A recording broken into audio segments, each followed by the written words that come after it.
Breaking tonight, Donald Trump's campaign manager is now the subject of a criminal complaint as Breitbart News reporter Michelle Fields files a police report against Corey Lewandowski, alleging that he grabbed her so hard at a recent campaign event that it left bruises on her arm. Lewandowski accuses Fields of being, quote, delusional, saying she's an attention seeker, but she has since produced a photo of what she says are her injuries from the incident. Late Thursday, audio tape emerged of Ms. Fields and Washington Post reporter Ben Terris moments after the alleged assault, discussing what had just happened. In this audio tape, you will hear Fields question whether the man who hurt her was indeed Lewandowski. Mr. Terris of the Post, who says he witnessed the event, answers in the affirmative. Listen. Holy it's like 3. I can't believe he just did that. That's so hard. What? Oh my, was that Corey? Yeah, like what threat were you? That was insane. Yeah. You should have felt how hard he grabbed me. That's insane. Oh my gosh. I've never had anyone do that for a campaign. Can I put it in my story? Yeah, go for it. Thursday night, Mr. Trump himself weighed in on this, saying he believes Ms. Fields made up the story. Today, Fields' employer, the pro-Trump blog Breitbart News, initially issued a report questioning its own reporter's story, then later said it stood by Ms. Fields. Finally today, 2 videos emerged of the moments surrounding this incident. In the convention. What are you going to do to ensure that you... In this first one, you see Donald Trump walking through a Florida crowd as Lewandowski, on screen right, seems to be helping clear reporters out of the way. A few seconds later, we see Fields, wearing a white suit, appear on Trump's right-hand side. Lewandowski is on Trump's left, while a security agent walks closer to Ms. Fields.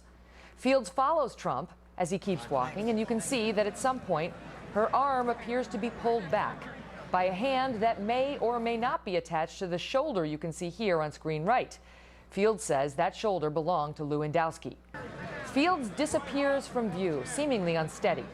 And seconds later, Lewandowski and the security agent reappear.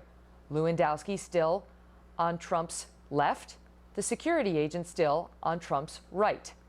Moments later, we can see Lewandowski pulled aside by Washington Post reporter Ben Terris, who today stood by his initial report that the man who grabbed Fields was indeed Corey Lewandowski, with whom Terris says he is very familiar. In Lewandowski's defense, sources standing feet away from Lewandowski after this incident tell Fox News they were there when Lewandowski was informed about Ms. Fields' claims and that he appeared surprised by them. However, a new videotape has now surfaced, which adds a whole new dimension to this story. Joining me now, the Trump campaign's national spokesperson, Katrina Pearson, and Breitbart News Network reporter, Michelle Fields. We begin with Michelle. So let's just start with this. First of all, you filed a criminal complaint today. Why? Well, I didn't want to do it. After this had happened, I called my editor. I told him what had happened. I didn't want to file a police report. I didn't want to make a big deal out of it because, you know, I didn't want to be all over the press, and I certainly was worried about my job. What would happen if I went to the police? I told my editor, and he called Corey. And he spoke to him, and Corey did not, he said that he did it. He did not deny it. Who's your editor? editor? That he did not realize. Matthew Boyle. So Matthew Boyle, you say he called Corey Lewandowski, and Corey Lewandowski did not deny that the incident took place. He said that he thought, he didn't realize that I was a Breitbart reporter. And then Hope Hicks, who is Donald Trump's spokeswoman, asked for my cell phone number, and I was told that I was going to get an apology. So I waited on that. I didn't want to make a big deal. This wasn't going to be a big deal. They were going to apologize. We would move on. But I never got that apology. Instead, yesterday, they released a statement calling me a liar. They have basically done a character assassination on me. They're linking it to blogs with conspiracies about me. And they're not telling the truth. There's videos, there's pictures, there's an eyewitness of a Washington Post reporter who is very credible. And no, they seem to not understand that. Their statements continue to say there's no eyewitnesses, there's no pictures, there's no videos. They continue to lie. The Washington Post reporter who witnessed this incident and backs you up, do you know him? Did you know him before this, Ben Terris? I did. I have, seen him at events in Washington, D.C. I'm not a close friend. He was there, though, because he was doing a story on Corey, a profile for the Washington Post. So he was actually trying to get to Corey to talk to him about their meeting. And I was going to Trump to ask him about I was asking about affirmative action and the Supreme Court Justice late Scalia. Let me ask you this, because in the audio tape of the incident that was released before the videotape, there's an exchange between you and Ben Terris of the Washington Post where you ask him, was that Corey? And he says, yes, that was Corey. And there was an initial report in the Daily Beast that you weren't sure initially whether it was Corey. You didn't know whether it might be a Secret Service agent. Was there confusion on your part? Well, when someone grabbed me, I assumed it was a Secret Service agent. I would never, ever think that someone in a campaign would grab someone like that. When it happened, I thought maybe there's some sort of threat, because it just wasn't a chaotic scene where someone would need to grab me to the point that I actually have, his handprint on my arm. So I turned around and I asked Ben, which is in the audio, was that Corey? And he said yes. And then I turned back around quickly and I saw Corey walking out with Donald Trump. So did you actually lay eyes on the person who did it? I can say that I did not see it until I turned around. So I didn't see it because I was in the back. He came up from behind and grabbed me. So I can't say that I saw it for sure. But I mean, I saw him as I turned around. He was walking out with Donald Trump, and there's a Washington Post reporter. There's no reason to not believe this Washington Post reporter. Trump is trying to say that there's some sort of conspiracy. We're talking about Breitbart News and the Washington Post. The idea that we are working together or something is just absurd, and I don't understand how people can believe that. So Corey Lewandowski has come after you in the wake of this, and Donald Trump has come after you to some extent as well. Lewandowski called you an attention seeker. He said he's calling BS on you. He came out and said you're totally delusional. He never touched you. And then Donald Trump had this to say about the incident last night. Listen. Absolutely nothing happened. He didn't hear about it until like the next day. So, and I wasn't involved in it, but the Secret Service was surrounding everybody.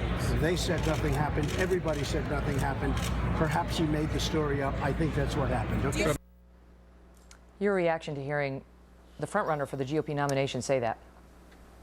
Well, Megan, to be honest, if you were to ask me in private a week ago, who do you support? I would say that Donald Trump was my second choice for president. And Donald Trump always talks about my people, that he loves his people. His people love him. Well, wouldn't I be considered his people? And what he's doing is throwing me under the bus. He is trying to get the nomination for a job that is the most important job in the entire world, the most powerful job. And he is blatantly lying. He's saying in his statement, there are no witnesses, there are no pictures, there are no videos. And I would just say to his supporters, look, I was privately a supporter of him.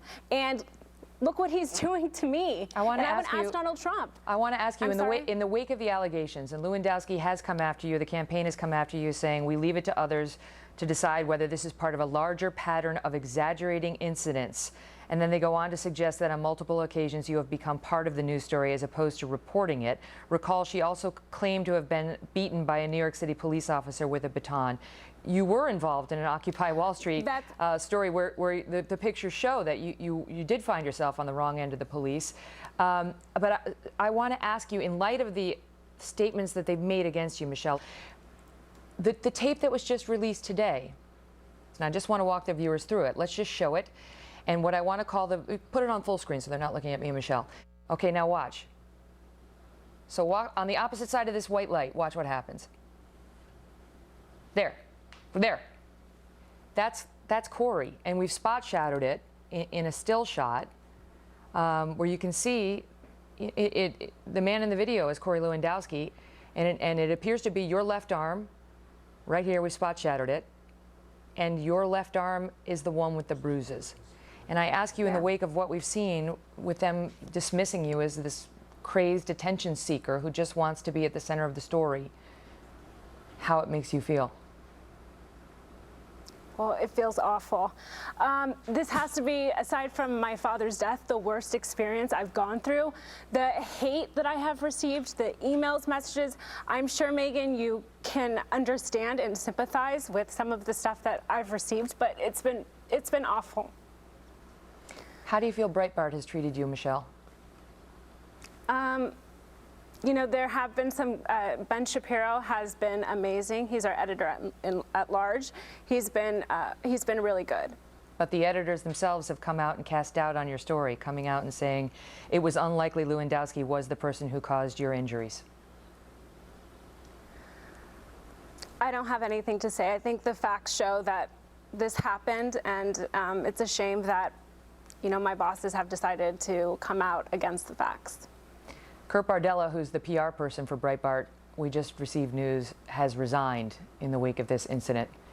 Any thoughts on why? He is the person that I was in contact with the most during this entire incident, and released the statement and whatnot. So I'm not surprised that he resigned. Michelle, I know that you said you'd be willing to take a lie detector test on this. Do you stand by that?